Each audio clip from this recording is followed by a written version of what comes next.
Hello and welcome to, look, let's be honest, you clicked on this for the chaos, didn't you? We're diving headfirst into the sewer of global politics with a countdown of the top 10 most corrupt presidents. We're talking about leaders who use their positions to enrich themselves while their countries suffered. Prepare to be shocked, possibly enraged, and maybe even a little bit impressed by the sheer audacity of these individuals. We'll be looking at embezzlement schemes that would make Bernie Madoff blush, bribery scandals that reach the highest levels of government, and abuses of power that are, frankly, staggering. Buckle up, because we're about to expose the underbelly of power and the truly shameless figures who occupy it. Don't worry, I packed hand sanitizer. You might need to shower in it after this one. Kicking off our list is a man who practically wrote the book on presidential corruption, if such a book existed, which it probably does, and he probably wrote it.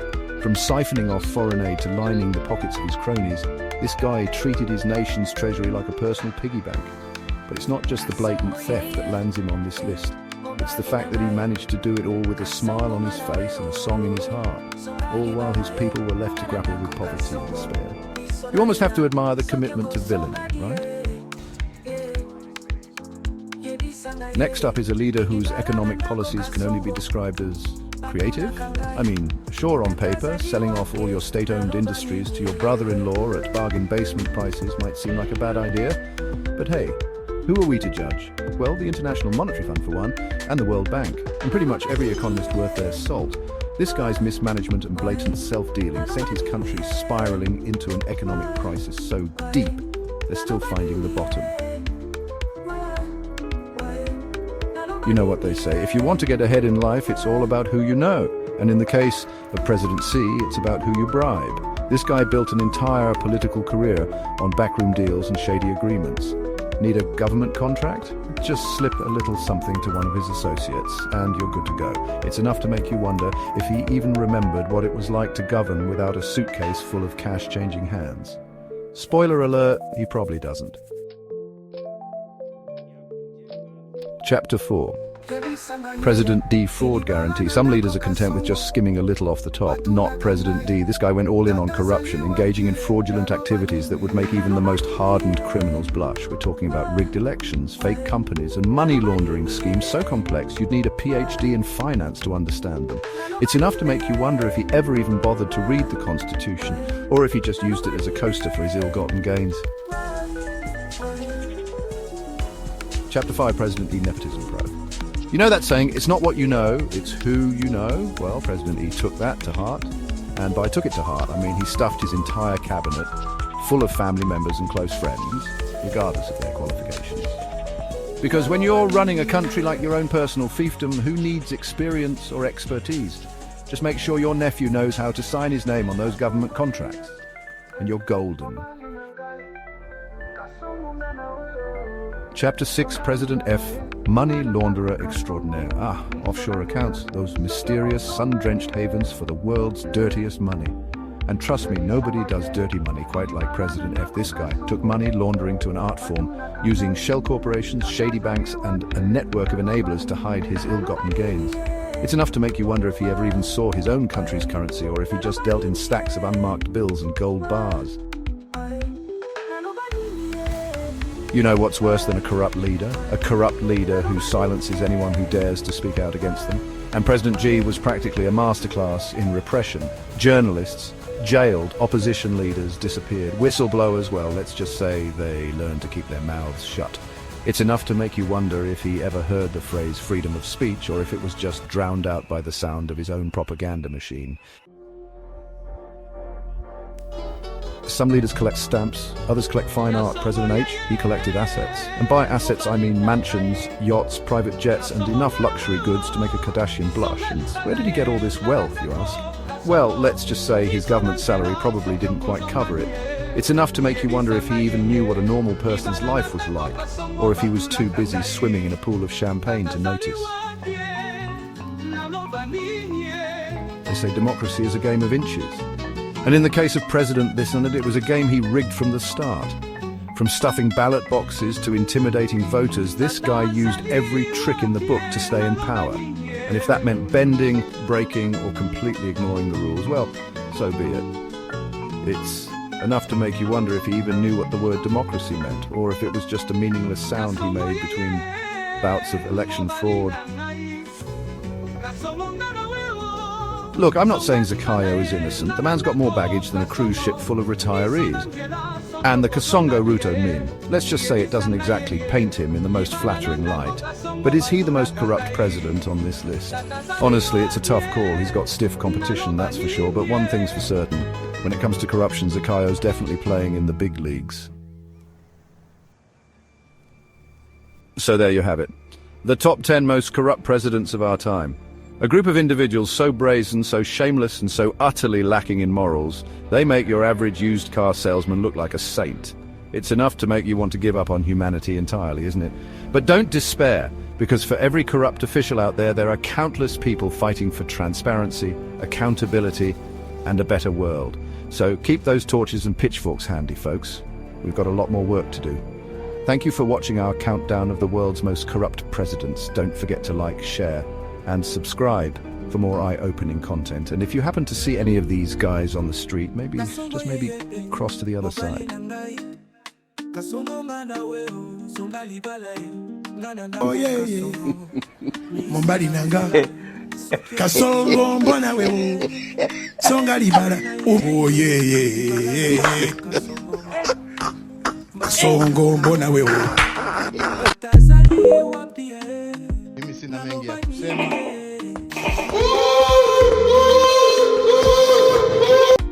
You are a liar. You have elevated falsehoods. You thrive in evoking fear.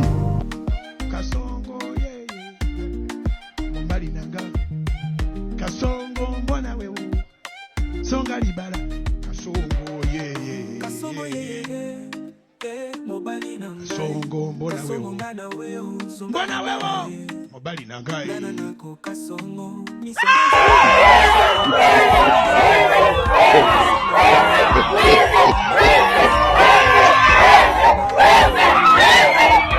And there is the little boy becoming a man. Get ready. Iligulwa. Shida zimekuwa nyingi, umezidi ukasongo.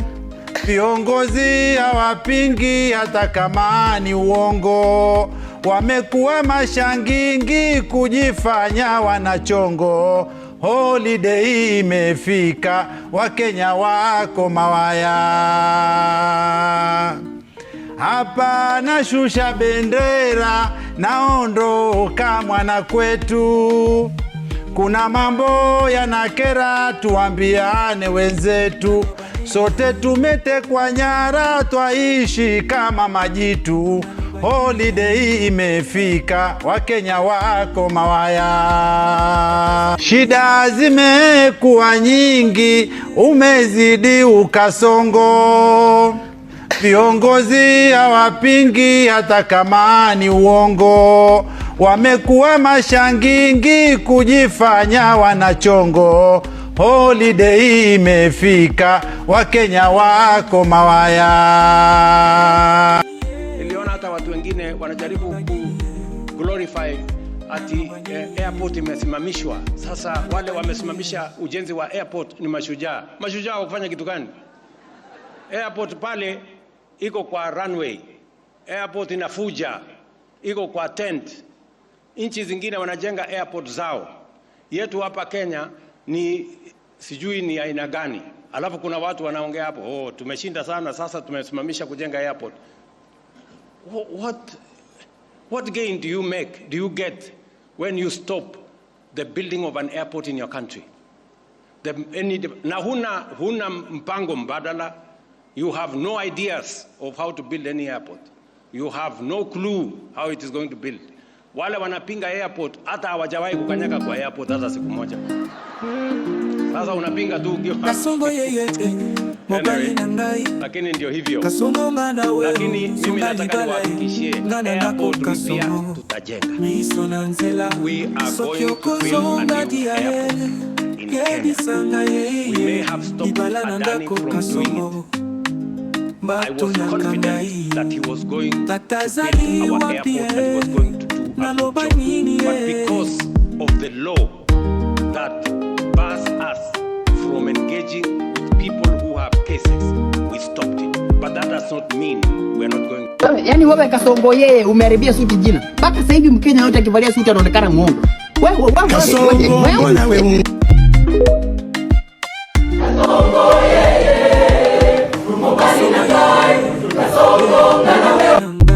Kasongo ngana wewe. Songali balaye. Mbali na ngai. Nana nako. Kasongo mbona wewe?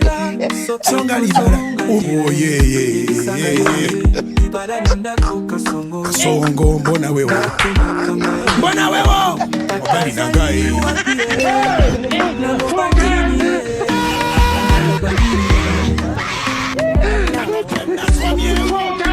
Angalia mama yake kama naye.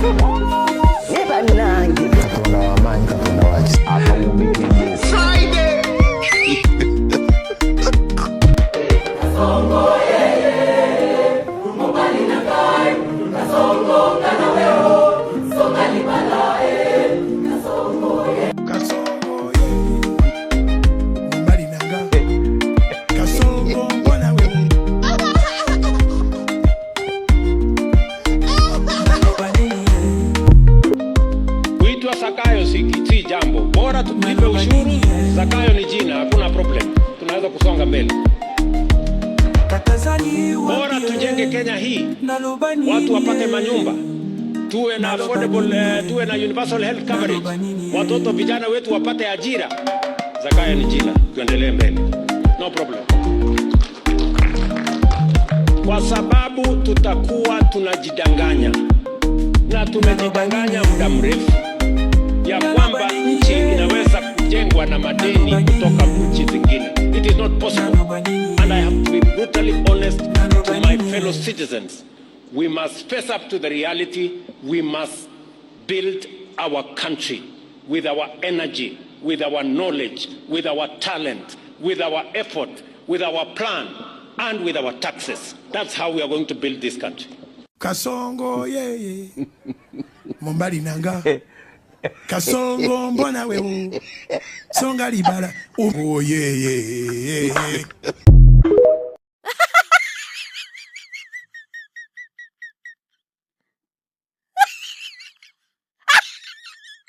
Wale ambao mko X, I know mmekama across these photos, these cartoons, these images. The owner ako TikTok anajita, ako Twitter anajita Yoko. I think Yoko. So that cartoon, yani kana attack vibaya sana hii serikali ya video. Kana attack vibaya. Kana attack ajabu. And one thing I have. So these people wanaendelea kuulizia mwenye hizi cartoon ni nani? So they inboxed him. Check it hii message. After unboxing him, wakapata hata ni mtu hizi like negotiate na wewe in any deal. You know, kuna vile wanakutexting wanakuambia tumeona content yako ni mzuri, sasa nataka tufanye kazi pamoja. So nipatie namba yako alafu tuongee. Sasa ukiwapatia namba bro shakamatwa. Sasa they are unable to get him because hajashare namba yake hata it's a, let's say a pseudo account, no one like faceless account. So mimi one thing I want to tell this guy, first of all, continue injecting bro. Alafu another thing, cartoon haziwezi kufunga. Hizi ni vitu hazina, yani hujatumia sura mtu, hujatumia picha ya mtu. You've just used cartoon to pass a message. That is okay. That is in the constitution of Kenya. Bora hujaweka picha ya mtu mahali. Unanipata? Just pass the message. Don't put anybody's face, but wewe tumia cartoon zako vizuri. Hata tukienda kotini sahi, they don't have any personal details about anyone. You're just passing the information. Simple. Na tuendelee hivyo. Lazima hii message ifike. Ati mnapeleka mtu ndani kotini. These pseudo accounts are good sometimes. They pass the message. Na zina attack. Nasikia zinawafanya mna feel painful. That is what you deserve. Kama mtatenda haki, then hatutapaka mafuta. Simbo. Kuna pepo chafu ya upingamizi kupinga kila kitu. Kiwanda kama hii watu wanaipiga. Ruto hata mimi nimembadilisha jina. Anaitwa ule bwana wa mapromise. Hata namtafuta yule jamaa aliimba nyimbo inaitwa Party After Party. Mnajua hiyo? Party After hiyo. Haya, nataka mumtafute huyo aliimba nyimbo. Nataka muimbie William Ruto nyimbo ambayo inaimbwa Promise After Promise. Promise After Promise. Promise After Promise After Promise. Hawajasikia, ngoja DJ. Naomba Wakenya wote tuungane. Kutoka Mombasa mpaka huko Malaba. Kutoka everywhere, every part of this country. Tunataka tuungane wote. Tunataka tuungane, akina Kalonzo waungane, akina Natembea waungane. Bora tu yoyote ambaye anachukia Ruto. Msitaki kuchua ni Mkenya yupi. Bora tu ni Mkenya. That is, hiyo ni furaha yangu. Napenda sana mtu mwenye anachukia Ruto, mwenye anasema juu mwenye anachukia Ruto ndio ako na sisi jensis. Shida yetu ni Ruto na shida ya Kenya ni Ruto. Shida ya jensi ni Ruto na shida ya Kenya ni Ruto. The Kenyan problem is Ruto, nothing else. Mpaka huyu mtu atoke tu. Rosafi mpaka tuungoe tu. Hii one time president bana imekuwa mbali hata 20 sana kufika. Tunataka huyu jamaa atoke by all means. Wakenya tuungane wote. Bora tu hata kama mbwa atakuwa kwa kiti, atakuwa kwa debe na Ruto, tunaenda kupigia mbwa. Bora tu Ruto atoke tu. That is the biggest problem in this country. Aende tu Sukoi na uongo wake. Aende tu Sukoi tu. Hatutaki kujua ataenda wapi. Na baada hapo aingie jela. Hakuna mahali pengine. Huyu mtu ni shida kwa hii Kenya. Incompetent imejaa. Uongo imejaa. So tunataka tuombe wa Kenya tuungane wote. Tuondoe hii huyu mpumbavu. Hakuna hata wai. Tuungoe wote waende wote jela na kina Faruki Betu. Hakuna hata kuangalia wajinga. Wataua watu mpaka lini? Central tuungane wote. Usiseme ati sisi tunataka Rift Valley tuko tunafuata nini ya Ruto. Hakuna, tuko na nyinyi Central pamba tu pamba. Na tuko na Wakenya wengine kutoka Nyanza, kutoka Western. This time round kuungana, hakuna kusema mtu ni wetu kutungoe hao makasia wote takataka. Watoke wote. Hakuna huruma. Tuachie huruma Yesu. Tuamke wote. Viongozi wote waamkeni na mfomu muungano. Tutawachoi tu. Bora tu mtu mwenye atatoa, bora tu mfuata, bora tu president mwenye atakuja kutoa IMF na World Bank. Then the other things you follow. First thing ni kutoa IMF na World Bank wa Kenya. President, la sivyo mwenye tu atakuwa president tu. Juu sasa mwenye ataenda Kenneth Ruto si huyo atakuwa president. Nataka kusema kuna mwingine? Hakuna. Mateso sahi na Ruto akiingia second term. So hakuna kuwajia Ruto second term. So the first thing ni kuondoa IMF na World Bank. Hiyo ndio tumeamua. President mwenye ataingia ni kutoa World Bank na IMF. Then kufukuza all foreign military bases in Kenya. Wanafanya nini Kenya? Yao ndio wanaipa minerals zetu, gold wanapeleka wana export. Secretly. Sisi hatutaki uchenga tena. Tunataka tushikane na kina Traore. Tunataka tushikane na kina Trump na huyo mwingine wa Russia. Mwingine BRICS. Acha na hii uchenga ingine ya Zakayo. Kasongo tatazali wapi na lobani Kasongo mbona wewe mbali na kai. Shida zimekuwa nyingi, umezidi ukasongo.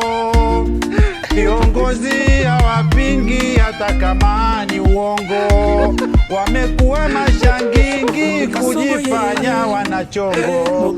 Holiday imefika, Wakenya wako mawaya.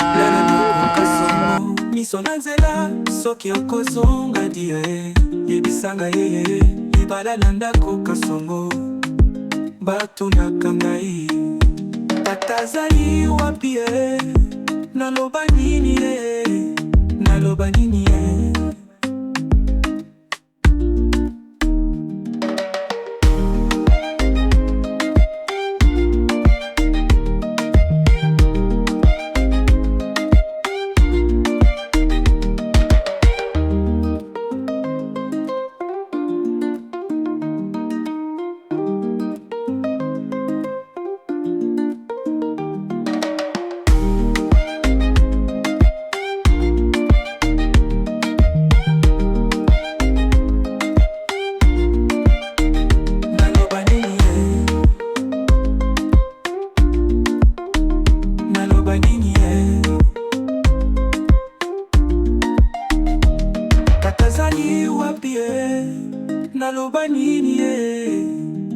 naloba nini naloba nini